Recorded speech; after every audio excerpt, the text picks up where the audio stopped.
Setelah melakukan semua itu, Ipon sangat kelelahan. Dia beristirahat di atas meja untuk sementara waktu. Dia tahu bahwa gerakannya ini sangat tidak elegan, tapi dia sudah tidak mempedulikan semua ini. Beristirahat sejenak, dia mendengar suara cemas Bibi Linda yang terdengar dari arah luar. "Permaisuri, bagaimana?" Ipon berdiri perlahan dengan bertumpu pada meja, dengan datar berkata, "Masuklah." Pintu didorong terbuka. Bibi Linda dan Letty bergegas masuk. Keduanya berlari cepat untuk melihat Dennis. Ketika melihat napasnya sudah stabil, Bibi Linda akhirnya menghela napas panjang dan lega. Ipon membawa kotak obat dan berkata, "Masalah malam ini kalian berdua harus rahasiakan. Tidak boleh memberitahu Raja Ronald dan siapapun di istana ini." Bibi Linda dan Letty saling memandang, merasa sedikit terkejut. Letty maju untuk memapah Ipon. "Permaisuri, budak akan membantu memapahmu kembali. Tidak perlu, jaga dia. Ada obat yang kutinggalkan di samping ranjang. Berikan padanya tiap 2 jam sekali. Setelah makan sampai habis, cari aku untuk meminta obatnya lagi." Ipon melepaskan diri dari tangannya, berjalan keluar dengan kesulitan. "Permaisuri!"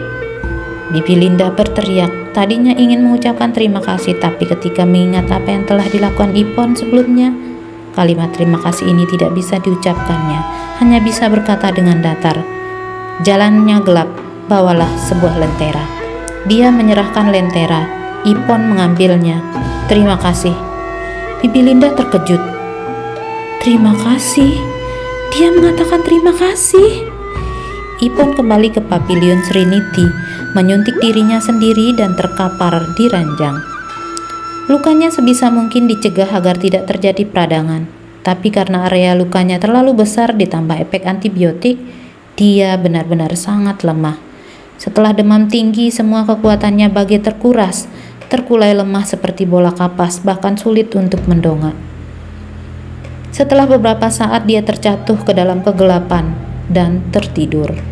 Tidak tahu terlewat berapa lama, mendengar ada seseorang yang mendorong pintu masuk dan dengan cemas berkata, "Permaisuri, cepat bangun."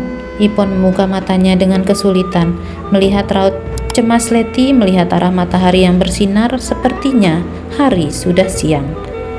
Dia perlahan-lahan bangun. "Apa Dennis kembali demam tinggi?"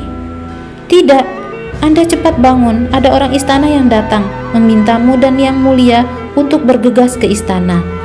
Letty melihat jejak darah di punggung Ipon dengan cemas berkata, "Tapi, apakah Anda bisa bergerak sekarang?" "Apa yang terjadi di istana?" Setelah Ipon tertidur, dia tidak merasa lebih baik, malah menjadi makin pusing. Lukanya tidak dirawat tepat waktu, obatnya tidak bisa menahan luka dan mulai meradang dan demam. Letty berkata dengan suara pelan, "Ku dengar paduka kaisar sebelumnya sudah hampir itu." Otak Ipon mencari informasi dari pemilik aslinya. Paduka kaisar sebelumnya? Kaisar sekarang adalah Kaisar Mikhail.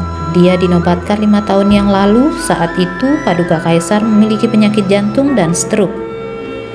Tabib kerajaan mengatakan bahwa dia tidak akan bisa melewati tahun itu. Ketika dia masih memiliki kesadaran, dia menobatkan pangeran mahkota saat itu menjadi kaisar. Tapi tidak ada yang tahu, setelah pangeran dinobatkan, paduka kaisar malah berangsur-angsur membaik. Hanya saja selalu berada di ranjang dan tidak bisa beraktivitas dengan nyaman. Musim dingin tahun lalu, kondisi paduka kaisar kembali memburuk. Bisa melewati sampai sekarang sepertinya sudah tidak akan lama lagi. Ipon tidak mengerti aturan istana, tapi bahkan dia keluarga sipil pun, jika kakek meninggal maka anak, menantu dan cucu-cucunya juga harus tidur. Perlahan-lahan dia menopang tubuhnya, lukanya masih belum dirawat, darah dan pakaiannya melekat menjadi satu. Ketika dia bergerak, itu sangat menyakitkan hingga dia nyaris menangis. Tadi malam ketika pergi untuk menyembuhkan luka Dennis, lukanya tergores, darahnya terus merembes keluar dan lukanya jauh lebih serius dari sebelumnya. Kedua tangannya sudah tidak bisa menopang, kemudian kembali terjatuh ke ranjang. Letty melihat kondisinya kemudian berkata, Buddha akan kembali dan berkata pada Yang Mulia bahwa Anda benar-benar tidak bisa bergerak. Ketika Ipon bergerak tadi, dia kemudian makin linglung, terkapar di ranjang, mendengar suara derap langkah Letty dengan bergegas keluar. Benaknya samar-samar berpikir, dia sudah seperti ini. Tidak mungkin Raja Ronald akan membawa orang yang tubuhnya dipenuhi sekujur luka untuk pergi ke istana, bukan? Ipon berusaha bangkit, mengambil sebuah pil penurun panas.